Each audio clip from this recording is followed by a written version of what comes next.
नमस्कार फ्रेंड्स, यदि आप आईडीएफसी फर्स्ट बैंक के शेयर होल्डर्स हैं या फिर आईडीएफसी फर्स्ट बैंक को आप बाई करने के लिए सोच रहे हैं तो फ्रेंड्स ये वीडियो बहुत ही ज़्यादा आपके लिए नॉलेजेबल होने वाला है। जी हाँ फ्रेंड्स हम बता दें कि इस वीडियो में आईडीएफसी फर्स्ट बैंक से रिलेटेड हर एक जानकारी दी जाएगी जिसको आपको ज़रूरत है। यदि आप इसके शेयर होल्डर्स हैं या फिर इसको लेने के लिए सोच रहे हैं तो ये वीडियो आपके लिए काफ़ी ज़्यादा हेल्पफुल होने वाला है। तो चलिए बताएंगे एक एक चीज़ कि आखिर एक कंपनी करती क्या है, इस कंपनी के फंडामेंटल, इस कंपनी के टेक्निकल कैसे हैं, वो सारे चीज़ों पे चर्चा करेंगे।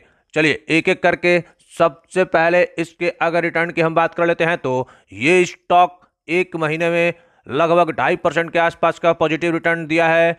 वहीं इस स्टॉक के अगर 6 महीने के रिटर्न देखें तो 6 महीने में शानदार 63% के आसपास का पॉजिटिव रिटर्न बना करके अपने इन्वेस्टर्स को दिया है। देख लिया जाए अगर इसके एक साल के रिटर्न तो एक साल में लगभग 17% के आसपास पॉजिटिव रिटर्न, और यदि इस स्टॉक के ऑल टाइम रिटर्न देखेंगे यानी कि ऑल टाइम रिटर्न इस स्टॉक के 17% के निगेटिव रिटर्न देखने को मिल जाएंगे। यानी कि स्टॉक जब से मार्केट में लिस्ट हुआ है तब से लेकर आज तक अगर देखा जाए तो 17% अपने हाई से टूट चुका है। बात कर लेंगे इसके मार्केट कैप, तो मार्केट कैप लगभग 36,000 करोड़ के आसपास देखने को मिल जाएगा।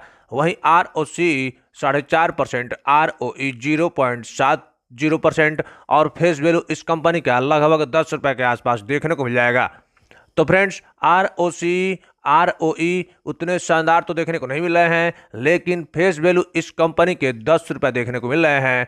तो ये फ्रेंड्स निश्चित ही फ्यूचर में कभी ना तो कभी स्प्लिट होगा ही होगा। बना रहिएगा बिल्कुल वीडियो में, क्योंकि एक ऐसा शानदार बात इस स्टॉक से रिलेटेड बताएंगे जिसको यदि आपने देख लिया तो निश्चित ही आप पागल हो जाएंगे। जी हाँ फ्रेंड्स, चलिए सबसे पहले आप इसके फाइनेंशियल प्रॉफिट देख लीजिए। 2021 में क्वार्टर ऑन क्वार्टर बेसिस पे -378 करोड़ पोस्ट किया है। वहीं मार्च क्वार्टर में देखा जाए, मार्च 2022 में तो -361 करोड़, फिर जून 2022 में 205 करोड़ और सितंबर 2022 में देखा जाए तो 301 करोड़ के आसपास माइनस में फाइनेंशियल प्रॉफिट पोस्ट किया है। वहीं प्रॉफिट बिफोर टैक्स की अगर हम बात कर लेते हैं तो 391 करोड़, 470 करोड़, 650 करोड़, 760 करोड़, यानी कि प्रॉफिट बिफोर टैक्स इंक्रीज होते हुए आ रहा है। यही नहीं, अगर इसके नेट प्रॉफिट भी देखेंगे तो इंक्रीज ही होते आ रहे हैं। क्वार्टर ऑन क्वार्टर बेसिस पे देखा जाए नेट प्रॉफिट तो 290 करोड़, मार्च 2022 में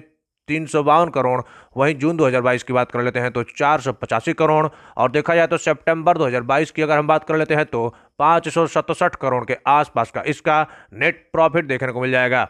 चलिए इसके देख लेते हैं ईपीएस, यानी कि एक शेयर पे कितना प्रॉफिट कमा रहा है। तो देखा जाए क्वार्टर ऑन क्वार्टर बेसिस पे तो दिसंबर 2021 पे 0.47, उसके बाद मार्च 2022 में 0.57, वही देखा जाए तो जून 2022 में 0.78 और लास्ट क्वार्टर में 0.98 के आसपास इसका ईपीएस देखने को मिला है। यानी कि इसका EPS quarter on quarter basis पे बढ़ता हुआ नजर आ रहा है।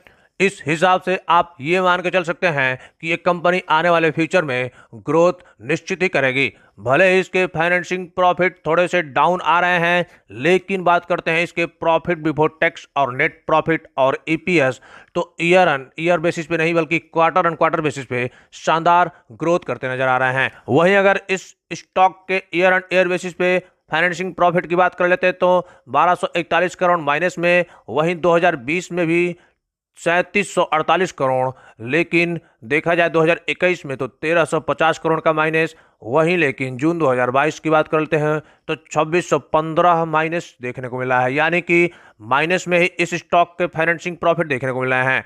वहीं बात कर लेते हैं प्रॉफिट बिफोर टैक्स, तो 3237 करोड़ माइनस में ही है, 2346 करोड़ ये भी माइनस में ही है, लेकिन मार्च 2022 की बात कर लेते हैं तो 519 करोड़ प्लस में, लेकिन फिर जून 2022 में डाउन होकर के 175 करोड़ के आसपास प्रॉफिट बिफोर टैक्स देखने को मिल रहे हैं।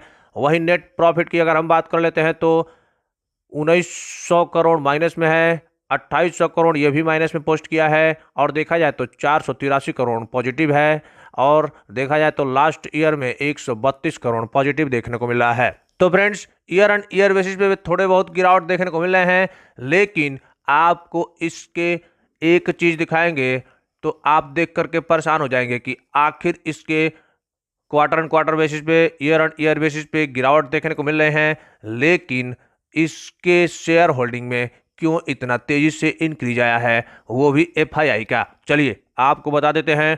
यदि इसके शेयर होल्डिंग पैटर्न की बात कर लेते हैं तो 36% के आसपास प्रमोटर्स है। एफआईआई जो कि जून 2022 में 10% के आसपास हुआ करता था, वो सीधे बढ़ा करके 19% के आसपास कर दिया है फ्रेंड्स। तो देखिए ये एक चौंकाने वाली बात है कि आखिर इस स्टॉक में एफआईआई क्यों इतना तगड़ा माल खरीदा है। वहीं इसके अगर देखे जाए डीआईआई तो 10% के आसपास लगभग शेयर होल्डिंग पैटर्न रखते हैं। और बात करें गवर्नमेंट तो गवर्नमेंट भी इसमें 4.5% के आसपास शेयर होल्डिंग पैटर्न रखती है। और बात कर लेते हैं पब्लिक, तो पब्लिक जो कि 38% के आसपास शेयर होल्डिंग पैटर्न रखती थी जून 2022 में, अभी देखा जाए तो सितंबर क्वार्टर में इसके शेयर होल्डिंग पैटर्न डाउन होकर के आए हैं। 30% के आसपास इसके अभी शेयर होल्डिंग पैटर्न देखने को मिल जाएंगे। तो फ्रेंड्स पब्लिक से माल छीना जा रहा है और ले कौन रहा है, बड़े बड़े इन्वेस्टर्स। तो फ्रेंड्स इस स्टॉक को आप निश्चित ही अपने पोर्टफोलियो में रख सकते हैं। ये एक बैंकिंग सेक्टर का स्टॉक है और फ्रेंड्स हम बता दें कि बैंकिंग सेक्टर में ये स्टॉक एक शानदार मुनाफा करते हुए देखने को मिल सकता है। इसलिए आप इस स्टॉक को अभी अपने वॉच लिस्ट में रखें और इस स्टॉक में यदि किसी दिन 2-3% तगड़ा डिस्काउंट आता है, यानी कि 2-3% गिरता है, तो इस स्टॉक को आप जरूर बाई करिए। यदि आप इस स्टॉक में पेशेंस बना करके रखते हैं तो निश्चित ही आपको आने वाले समय में बहुत जल्द ही 100 रुपये के टारगेट भी देखने को मिल जाएंगे।